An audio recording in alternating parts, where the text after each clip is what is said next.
Let me ask you about Canada, which is our second largest trading partner. The president increased tariffs to 35%. It applies, though, to just about 10% of what Canada sells here.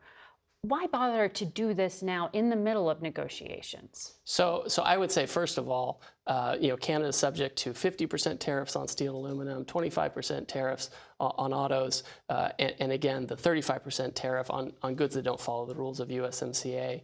And early on, the president imposed a 25% tariff on Canada, and that was really about fentanyl and border issues, right? It's a separate regime from the reciprocal tariff. And what did Canada do in response? They talked about helping at the border, and I'm not the drug czar or anything. But what I do know, as the trade guy, is that Canada retaliated.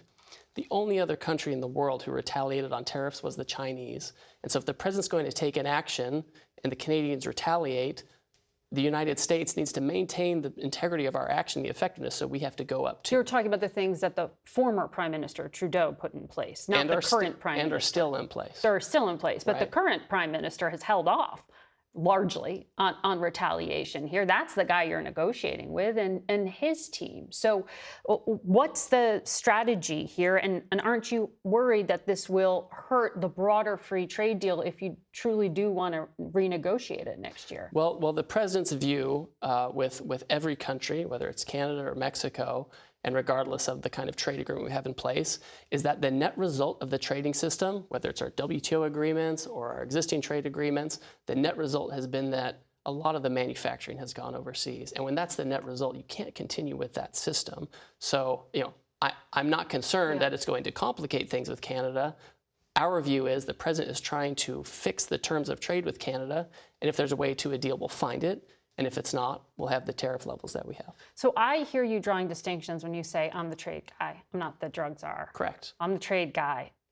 I'm not handling these other things. But the president is kind of blending all these things together because he cited fentanyl once again when it came to the policy with Canada. He also said on social media, Canada's decision to back statehood for Palestine is going to make it hard for us to make a trade deal. How does that have anything to do with financial and trade agreements? So first of all, the President of the United States has his foreign affairs power, where he can manage relations under the Constitution with foreign countries.